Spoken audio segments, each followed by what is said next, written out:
Hi, I'm Bryan. I'm Stacey, and we went to TIFF this year, 2025. the 50th anniversary. And here are our thoughts. We're going to talk about our trip as two Americans from New York City who went to Toronto for the very first time, and for the very first time went to TIFF. For those of you that don't know, TIFF is Toronto International Film Festival, held in Toronto every September for the last 50 years. And we are big movie fans, so we decided that would be a good way to spend our vacation. So we did, and we liked it, and we want to tell you about it. We'll talk a little bit about Toronto, we'll talk about the process of going there, being there, getting tickets, and a little bit about some of the movies we saw. A little bit about the vibe and what it means to rush, and maybe some advice for you guys. So first of all, Toronto. I actually had been there very briefly, like one day when I was on a band trip in high school. So it had been a while and I had not properly experienced it, but I had been to the top of the CN Tower. I remember that. Then you came right back and went home. I had never been there. I've been to Canada, but never to Toronto. And I liked it. It's like a cleaner New York City. I'm sure that's what it's been described as. Yeah. The subway's so clean. No garbage, no rats. So cavernous and luxurious. I would say it's not as crowded. I think the population's only about half.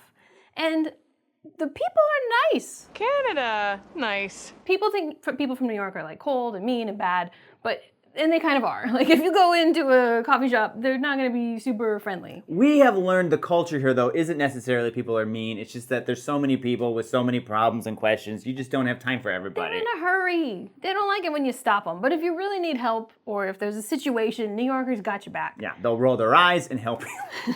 But in Toronto, the coffee shop workers were so friendly. The servers were so friendly. Everyone really was. It's a stereotype of Canada, but everyone was really nice. Also, biggest culture shock, people didn't jaywalk. Not often, anyway. Oh, yeah. We're like, guys, no one's coming. What are we Let's doing? go. Let's go. We got to get to the movie. Everyone jaywalks all the time here. It's expected. People will look back at you like, why aren't you jaywalking Push right you into now? the road. Keep walking. Other slight culture shock is, they do speak French in Canada, but in Toronto they speak English. Some signs are in French, but it's English. And you'll be having a conversation with someone, and sometimes they'll just throw out a random word that's pronounced totally differently. And it's like, it's weird that we're completely the same until you go ahead and say a boot for no reason. Right.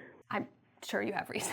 For no reason. Stop it. Also, talking about the temperature is impossible. Yeah, it's like we're relating with someone and they're like, it was 30 degrees out. Like, well, we have a different idea of what the temperature was. Yeah, that sounds like a normal Christmas. That's hot for you. Toronto's biggest feature of its skyline is the CN Tower. It's a tower, and you can go up in it, and it's got like it might have a restaurant. I didn't see it. I've heard there's one. But you can go up in it. It has a glass floor. When I was a teen, we laid on it. That scares you, but we did it. Took our pictures. It scares me in particular because I have a fear of heights. And it's kind of a cool building because there's like nothing else around it that's remotely as tall. Yeah, it really stands out. It really stands out. I think until the Burj Dubai, it was the tallest building in the world, tallest structure. I don't know if it's true, but it sounds true to me. At least tallest in North America. It might still be tallest in North America, but it is big. I had forgotten. And we had a lovely view of it from our Airbnb. We stayed about a 15-minute walk from the festival itself. I think where we stayed is ideal as far as travel. We were able to walk to all the movies. Part of the reason we didn't want to have to take public transit is because it doesn't run all night, and we wanted to see a lot of midnight movies. And then walking back after the Midnight Madness at like 2, 3 in the morning, I never felt unsafe. It was maybe sort of a sketchy tunnel we had to walk through. Sure. But there were enough people around that I didn't actually feel unsafe. Right. I would say you could stay further because it did seem fairly easy to take public transportation. We did take a bus for fun. It did have 2 crack pipes in the back that kept clapping together every time we went around a corner. And I was like, it's kind of like being back home. There were plenty of places to eat and or drink around the festival. There were, I would say, options in many cuisines. None of them were like crazy inviting to us. Like it didn't seem like that's where the food scene of Toronto really is. I kept hearing that Toronto has a huge food scene. Yeah. We did find a Thai restaurant called Same Same that we went to twice. Shout out Same Same, we loved your food. We got the same dish both times because so it was delicious, the green curry, so I do recommend that. There was an Indian place near where we stayed that was very good as well. But yeah, I wasn't like crazy excited about a lot of the restaurants that were nearby, but if you're trying to see a lot of movies, there definitely are options around. And there's a lot of like food carts that you go to. We didn't do that much, but there are options there for you. Okay, let's talk about some of the important stuff. How tickets work and Ticketmaster works. Yes. So we had no idea what we were doing as far as tickets. We read as much as we could online. Turns out you can be a member and then you can purchase tickets earlier. I think unless you live in Toronto, it doesn't make a ton of sense to be a member because there's year-round benefits. So we had to wait until the day when general admission tickets opened. We were sitting there literally ready to buy tickets. We had made a plan. These are the movies we want to see. Here's how the timing's going to work. We have a plan. We opened our laptops. We're like, we're ready as soon as they get released. Now, as soon as they did, we see 2, 3, maybe 4 seats open up at each of these movies, and they just start disappearing like they're just being raptured to the sky. So our plan was done. We're like, Yeah. okay, let's just try to get our third or fourth choice, whatever. We got tickets to like a couple movies that morning. Right. Then we panicked and read online that maybe more would get released later. We're refreshing Ticketmaster. Ticketmaster's like, hey, you're refreshing too much. We're going to lock your account. This is suspicious. That's a lot. We were able to get tickets to some not super popular movies. Ones that we weren't unexcited about. They were on our list, Right. but they weren't like our first choices. One day our first choice does pop up after we do some refreshing, and it's like over $100 a ticket. Yeah, tickets can be anywhere between like $30 to $80. I think they can actually be more for some movies. Some are like more premium theaters, you're gonna pay more for those. But most movies are only supposed to cost about like $30 in Canadian money. Which is like $1.75. This is kind of a fun thing for us because the Canadian dollar was weak as of when we were there, so things were a lot actually cheaper for Yeah, us. afterwards we're like, oh, those tickets were way better. Thank you, Canada. So we're looking at these tickets that seem expensive, but we're like, okay, I guess this is maybe because it's opening night, these cost more. And then we find out that Ticketmaster is just like allowing people to resell At tickets. crazy high prices. And then they also add on a huge resell fee that we're paying. Yeah. So we did pay too much for one movie, but we could have paid more. They were Yes. charging like close to like $400 for some. We didn't pay that much, but there was one movie where we were dumb. Don't do that. Don't do that. Unless it's a movie you're like, I have to see this. I have to. My whole life's about this movie. But otherwise, no, don't do that. Because later on, TIFF kept releasing additional tickets to movies. Yes. Maybe, people said they were going to go and they weren't, or they were reserving them for cast members. Whatever the case, they will release them sort of gently. I don't know why I said gently. Yeah. But they'll release They them would gradually. wake you up in the middle of the night with a notification. Hey, Your here's a ticket's seat. ready. And so we were able to get some tickets for other movies at the correct price, the normal price. Like as the festival was starting or a couple days in, at normal price for sure. If you didn't get tickets and you really want to see some movies, that's okay. There is another option. It's called the Rush Line. You can see any movie without actually buying tickets ahead of time by rushing. There's lines before every movie. How long? You may or may not get in. Right.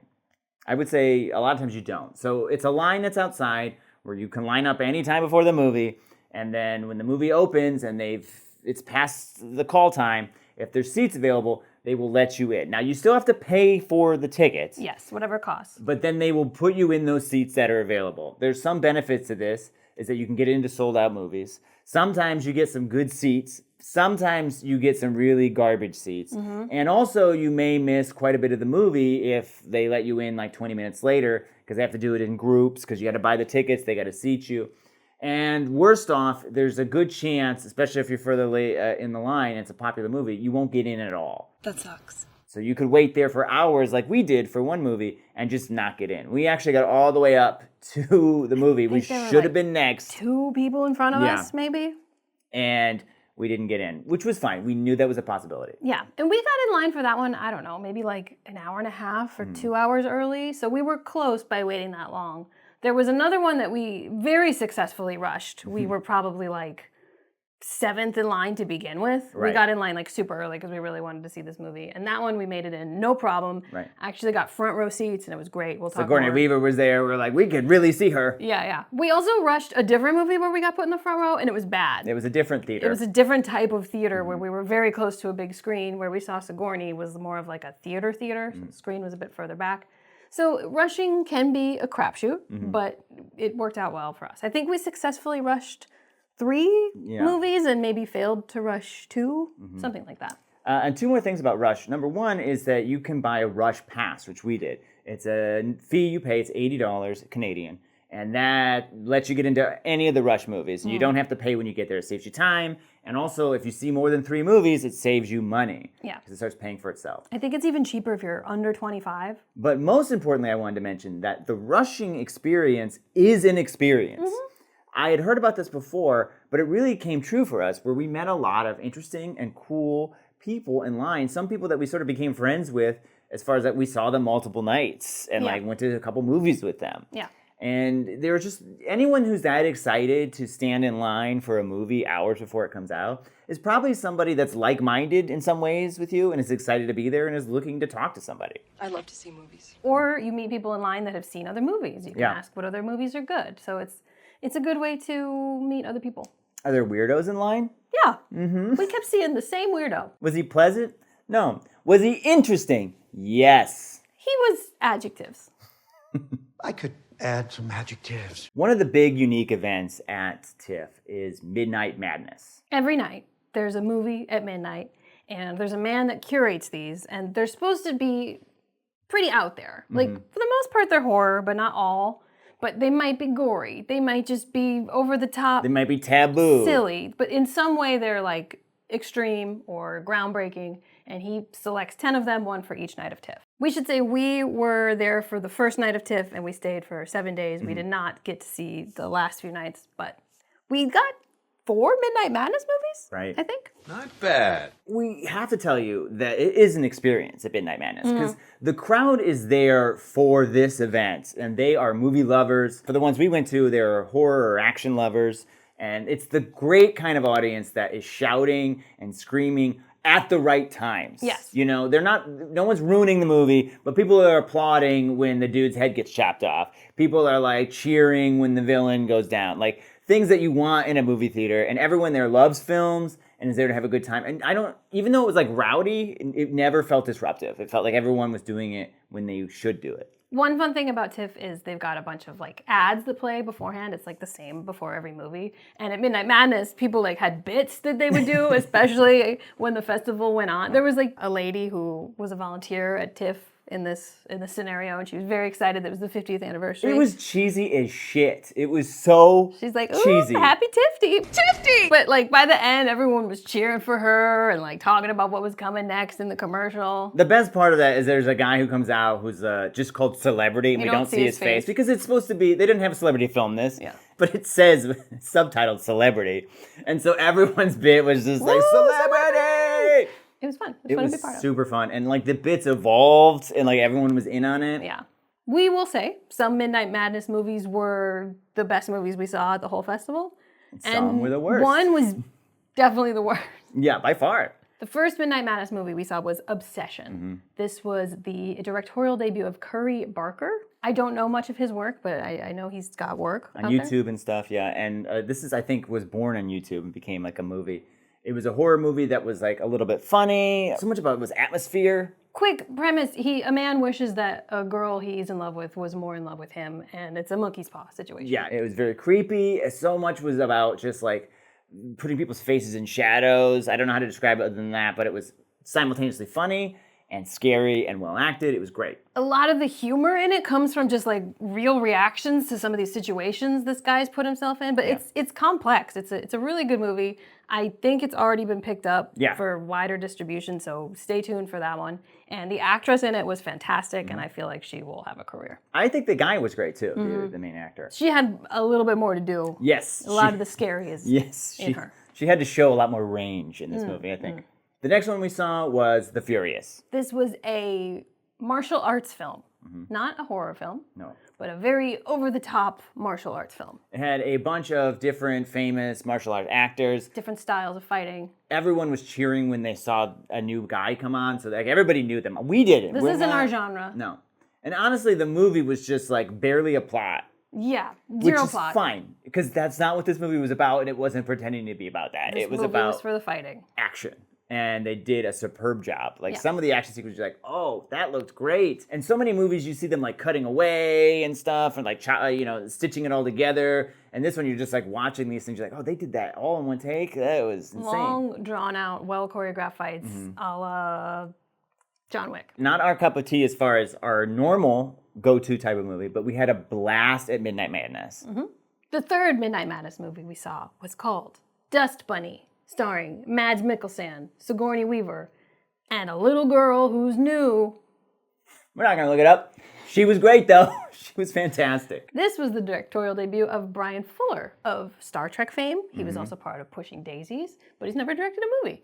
And this is the one we were front row for, and out comes Sigourney Weaver. And Bryan was like, ah! I was like, ah! She's like, all right, I'm trying to talk. We love this one as well. This was oof. very good. Riveting, charming film done by this great man, Bryan Fuller. This movie was a crazy mix of like Leon the Professional and like a Wes Anderson film and like Jaws. It was all over the place. With the aesthetic of Pushing Daisies. Right, yeah. Very beautiful and interesting sets and costumes that put it in like a time and place that's not anything that's real Yeah. that we know of. Right. Or not specific at the very least. And the genre, I mean, it is horror for sure. There's spookiness, but it's got this like childlike. And it's also dark, but like not. I don't know how to describe it, but there's like a part where there's bags. And I don't imagine this ever being in a movie that's okay for children, but it felt like it was. That's all I can say without spoiling anything. There's a found family element to it. Like it's sweet, but it's dark. Yeah. And I don't know how to classify it. I don't know that it will be for everyone. It's funny. It's just very funny. Yeah. And scary. Not so scary. I wouldn't say it was like as scary as Obsession. No, it's more like there's foreboding music happening, but like at times it was a little scary. Yeah, if you're not a scary movie person, I would say no. But it's not horror. And it's definitely not gory. Correct. Like it was the opposite of that. I would say there's maybe almost no gore in this movie whatsoever. But there's definitely alluded to gore, but there's no gore. Over the top performances, a lot of fun actors and characters that showed up. Yeah, I would keep an eye out for this one. This one's for sure going to come out around Christmas time. Of course, there was one Midnight Madness movie that really fell short of the mark. We just saw like 3 Midnight Madnesses that were all great. Then we watched the biggest stinker I've ever seen in my life. Karmadona. Woo! It was another directorial debut from a man that was part of a movie called A Serbian Film. Which I guess is pretty dark and gory. Yeah, like one of the darkest movies of all time. Yeah. Just like subject matter dark. I don't even know much about it. So people were expecting something shocking. And this is the Midnight Madness crowd where everyone's like excited. Everyone's making jokes during the TIFF stuff up top. Everyone's like, woo! Like as soon as the movie starts. They had set up that this was going to be like the most gory film of Midnight Madness this year. I guess whenever the host wears red pants, you know it's supposed to be like the goriest one. And he was wearing red pants. But it was just bad. It's just not a good bad movie. Yeah.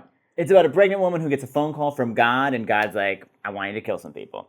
I'm fine with that premise, but it's just badly played out, and it's long. It's like it thinks it's saying something, and it's not. It's not. But you could just tell the crowd was dead. Like, the crowd started here, and then, like, 20 minutes in, there was silence from the crowd. Yeah, it's too long. When we finally get to the climax, it is bloody. Right. But, like... cheap and not looking real. Instead of, like, doing the thing and going there, it, like, cuts away, and then... he's like holding up a body part. And he's like, oh, a body part. Isn't that scary? Not like we need to see the body parts. I actually don't like seeing the body parts get cut off. But if that's the promise, like, then let's go there. I'm fine with gore. So I was like, do it then. Yeah. Well, whatever the case, we didn't like it. The crowd Preachy, didn't like it. Not good. Was it good? So they're not all great, but some of them really were. We took great pleasure in reading all the bad letterbox reviews of it afterwards. So that's something, and afterwards, like someone on the street were walking, and again, we're almost like a big family after a movie here. Someone on the street was just like, hey, did I miss a scene? Like just a stranger was like, because that... Some would have made it good, but did I sleep during that part? We're like, no, that didn't happen. It makes sense. Also, we should mention that at a lot of these movies, the cast or directors might show up. Like we said, Sigourney Weaver was there, Bryan Fuller was there, the cast from The Furious was there. Especially if it was the premiere, that someone was usually always there. Obsession had the cast and director there. So that's another reason to go, is you're going to maybe see these people and ask questions. They take questions. Yeah. We won't do any more reviews, but we'll quickly talk about the other movies we saw. Yeah, we saw on opening night, Maddie's Secret, which was the directorial debut of John Early. I think we had mixed opinions, but I would say overall it was pretty good and maybe worth checking out. Pretty funny. We also saw Good News, which I think is going to be on Netflix soon. Yes, that's a Korean film, loosely based in a real situation. I think so. It's like a geopolitical thriller. I thought it was a little long, but I also thought it was pretty good. Yes, we made the mistake of seeing that one too early in the morning after staying up late the night before. We also saw a film called Hedda. That was not one we intended to see. We were trying to rush a different one, and that one had openings, so we went to that one instead. Again, not our genre, but I enjoyed Like I said, seeing it. beautifully shot. Some Yeah. really good shots in that movie. Very tense and dramatic. And we saw a documentary called You Had to Be There, whole other long title as well, about the rise of the comedy scene in Toronto, essentially. A lot of people that you may have heard of all started doing the same play, Godspell. Godspell, in Toronto, and then went on with pretty crazy careers. So it's sort of the story of that. Not a perfect doc. No. It was very interesting to learn some of the backstory of these comedians, but I don't know that it had a very focused premise, but I still enjoyed their stories. Yeah, and it felt important because it was talking about the theater that we were seeing a lot of these movies in. Yes. Yeah, most of the movies we saw were in the Royal Alexandra All the Theatre. Midnight Madness ones are there. Yeah, and I liked it there. It was cozy. The last thing we want to talk about are the volunteers. So this is run by volunteers, and I have to say they were all like just the nicest people. Like really helpful, really nice. The same woman was running the rush line for Midnight Madness, and she like became our friend. She was just like, she got to know us. She was asking us questions. She was like rooting for us. Was aware that we had just missed that one movie. So then the next night, I think when we missed another movie, she gave us like candy bars. Yeah. And then she was really rooting for us to get in to see the other ones that we saw when she was working, and she was so sweet. Right. Yeah, it's pretty impressive. It's a well-oiled machine. So props to all of the volunteers. You guys did a great job. Thank you so much. Thank you. The friend that we made in line, she was a volunteer, so we learned a lot about it. They get to see movies. Like the more they volunteer, the more movies they get into for free. So it's a cool thing. You're gonna meet friends. Don't worry if it's just like you and your partner. You're like, but who else will we talk to? We've told each other every story we know. Rush some movies. Yeah. You'll meet some people. And there's plenty to do in the city as well. We took a little day trip to Hyde Park. We went to the Kensington Market where we did a lot of thrift shopping. There was some great food over there. There's a lot to check out, and a lot of it's walkable. We walked along the river on our last day Yeah. there. By the river, I mean the lake, Ontario, the bay. There was by water. the ocean. It was a sea. We walked along it, and it was very pretty. Might have been a pool. And there was a boat that was just parked that had a bar. That And we was had nice. drinks on the bar. Yeah. Yeah. I read later it's a tour boat. You can tour the sea, pool, lake, pond, stream. It's back up. Overall, good experience. Only bad experience was our Airbnb's fire alarm going off at 5 a.m. twice, but that's our thing. That's our thing. Other than that, we had a great time, and we'd love to hear about your TIFF experiences. Yeah. Have you been? Do you have good, bad experiences? What was your rush line like? Did you meet that guy? You know who that guy is. You probably know. I That found guy him. isn't quiet. I found him online pretty easily. He's a lot. If you have any questions, comment below. We're happy to answer anything we may have missed in this video. Let us know if you want to know anything more about the movies we saw. We probably will do full reviews for Dust Bunny and Obsession because those were wonderful. Yeah. Like this video, subscribe to our channel so we can make more movie-related content for you. Have a good one.